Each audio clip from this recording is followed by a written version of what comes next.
Salut à tous, c'est Tom. Aujourd'hui, on va discuter persuasion. Vous avez des difficultés à convaincre vos interlocuteurs sans tomber dans les menaces ou le chantage? Laissez-moi vous introduire la notion de soft power. Le soft power a été théorisé en 2004 par Joseph Nye et n'est rien d'autre que la capacité à faire à autrui ce qu'il n'aurait pas fait dans un premier temps. Avec des mots plus simples, le soft power est la capacité de persuader une ou plusieurs personnes. Cette vidéo n'est pas le guide ultime de la persuasion, mais est là pour vous donner des conseils directement applicables dans votre quotidien, qui vous permettront d'augmenter un peu le niveau de vos compétences et de vous diriger vers l'atteinte de vos objectifs. Astuce numéro 1. Une récompense excessive peut porter préjudice à la motivation. Lorsqu'on rentre dans l'équation si tu fais, tu auras, on rentre dans l'équation du chantage, une équation qui est assez bonne à court terme, mais très mauvaise à long terme, et qui dégrade fortement vos relations. L'auteur nous apprend dans son livre qu'offrir une récompense à un enfant s'il accomplit une certaine tâche est une mauvaise idée car il va suivre le raisonnement suivant. D'habitude, lorsque les adultes m'offrent une récompense, c'est pour faire quelque chose que je n'aime pas. Alors je n'aime pas faire ça. Ça peut paraître contre-intuitif, mais tout ce qui est contre-intuitif est souvent vrai. Pour confirmer cette théorie, les scientifiques ont donc réalisé une expérience. Ils ont rassemblé un certain nombre de personnes et les ont décomposées en deux groupes. Le groupe A, qui devait nettoyer la voie publique en étant grassement payé, et le groupe B, qui devait nettoyer la voie publique en ne recevant qu'un simple goûter. À la fin de l'expérience, on a fourni aux deux groupes le même questionnaire, un questionnaire qui avait pour but de mesurer la quantité de bonheur qu'avaient ressenti le groupe A et le groupe B et s'ils étaient prêts à réitérer l'expérience la semaine prochaine. Le groupe A, qui était grassement payé, avait pris moins de plaisir à nettoyer la voie publique que le groupe B qui ne recevait qu'un simple goûter. Et moins d'entre eux étaient propices à revenir la semaine suivante pour réitérer l'expérience avec le même gain à la clé. On rentre dans le domaine de la psychologie humaine, on rentre dans l'équation si tu fais, tu auras, donc l'équation du chantage, et le cerveau ainsi que l'ego humain n'apprécient pas. Donc il y a plusieurs méthodes pour remplacer le chantage et les menaces, notamment celle d'offrir une surprise mais de manière occasionnelle, donc sans prévenir. Le fait d'exprimer des encouragements mielleux et de fournir un soutien fort sont des choses qui sont beaucoup plus bénéfiques sur le long terme pour vos relations. Toutes les informations de cette vidéo sont tirées du livre 59 secondes de Richard Wiseman, que vous pouvez retrouver dans la description en passant par un lien d'affiliation, parce que business is business. Pour ceux qui ne savent pas ce que c'est l'affiliation c'est le fait d'acheter un produit en passant par un tiers, qui reçoit alors une commission de la vente. Vous ne payez pas plus, mais moi je reçois une petite commission, et c'est une chose qui fait plaisir. Alors passez par mon lien, s'il vous plaît. On passe à l'astuce numéro 2, maximiser ses chances lors d'un entretien d'embauche. Alors je n'ai personnellement jamais vécu d'entretien d'embauche, mais j'ai déjà vécu des situations où je devais exposer mes qualités et ce que je pouvais apporter à d'autres personnes. Ce n'est pas mon expérience que je vais vous présenter, mais l'expérience de l'auteur. La plus grosse surprise de cette partie a été pour moi d'apprendre que de se montrer sous un jour sympathique augmentait plus les probabilités d'obtenir le poste que d'accumuler l'expérience professionnelle et les diplômes. Encore quelque chose de contre-intuitif, mais de vrai. En effet, il est préférable d'accumuler certaines qualités humaines, comme le fait d'être chaleureux, d'être attentionné ou encore d'être à l'écoute, que d'accumuler des qualités intellectuelles qui, sans qualité humaine, ne serviront malheureusement à rien. Car vous avez beau être en capacité de résoudre tous les problèmes de l'humanité, mais si vous ne savez pas entretenir une relation humaine et que vous n'êtes pas capable d'entretenir une conversation, ces problèmes ne serviront jamais la cause commune. Il nous donne également 5 autres conseils pour maximiser ses chances. Conseil numéro 1, mettre en avant un élément positif concernant l'entreprise. Conseil numéro 2, n'hésitez pas à complimenter votre recruteur. Dans un monde où l'ego est roi, les flatteries sont reines. Oh, c'est pas mal ça. Putain, je savais que j'aurais dû écrire un livre.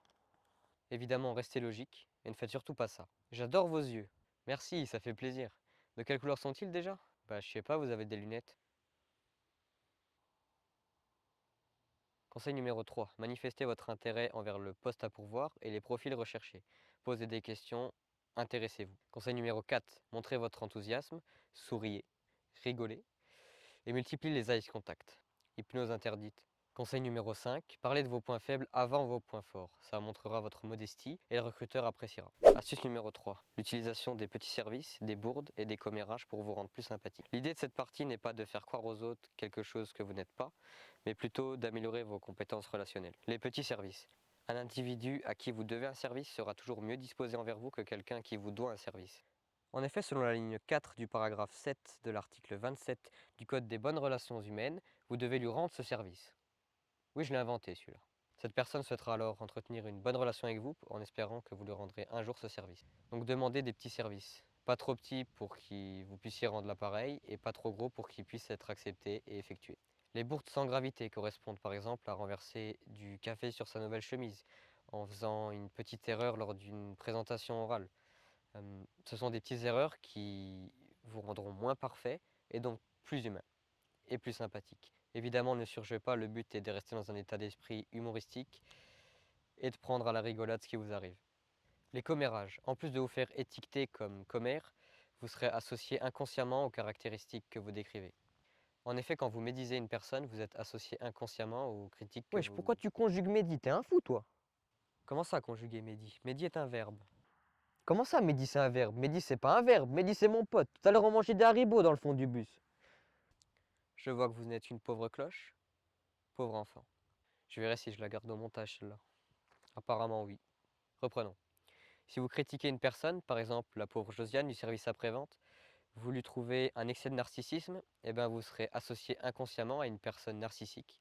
En plus de perdre la confiance de vos interlocuteurs, car qu'est-ce qui leur prouve que vous ne leur crachez pas aussi dans le dos quand ils sont absents, vous serez inconsciemment associé aux caractéristiques que vous décrivez. Bref, supprimez les commérages, optez plutôt pour des compliments doux et sincères. Ma chère Josiane, j'aimerais te faire part de mon ressenti envers ta personne. En effet, je te trouve très présente et non plaisante. J'ai essayé, j'ai pas réussi. On passe à la dernière partie de cette vidéo où je vais vous donner des conseils plus généraux, mais toujours aussi applicables.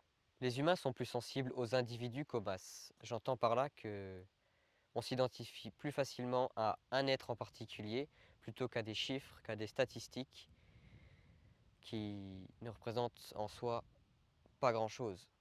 Si vous voulez persuader quelqu'un, parlez d'un exemple précis, d'un fait concret, au lieu de parler de statistiques et de chiffres, aussi exorbitants soient-ils. On est plus enclin à accepter une proposition lorsqu'on se trouve à table. En effet, manger procure un bien non négligeable, libère des endorphines et la joie augmente la probabilité d'accepter une offre ou une proposition. C'est d'ailleurs de là que viennent les dîners d'affaires. Vous ne le savez pas, maintenant vous êtes au courant. Pour convaincre ou persuader une personne, les rimes aident beaucoup. Et ça, les publicitaires l'ont très bien compris. Haribo, c'est beau la vie, plus t'en manges, plus tu grossis. Du pain, du vin et du boursin. Les fondamentums, le progrès dans chaque homme. Allez, juste pour ça, là, tu likes, tu t'abonnes, tu commentes, tu partages et tu reviens dimanche prochain. D'accord? Impeccable, merci. Je veux que ça rime dans les commentaires, alors mettez vos meilleures rimes et je vous répondrai aussi en rimant. On se laisse plus facilement convaincre par des gens qui nous ressemblent, que ce soit physiquement ou par nos valeurs morales, par leurs opinions. On se laisse plus facilement influencer par des personnes à qui on s'associe. L'humour aussi est un grand atout pour la persuasion. Essayez d'incrémenter une touche d'humour dans chacun de vos discours et vous verrez votre persuasion augmenter. Une donnée marrante aussi qui est proposée dans ce livre, c'est qu'en mettant une photo d'un bébé dans un portefeuille, augmente de 35% les chances de le récupérer. Je parle du portefeuille, pas du bébé. Pour le bébé, il vaudrait peut-être mieux appeler les secours. Hein. N'oubliez pas de passer à l'action parce que personne ne le fera pour vous. C'était Tom, je vous dis à dimanche prochain et que votre journée soit bonne.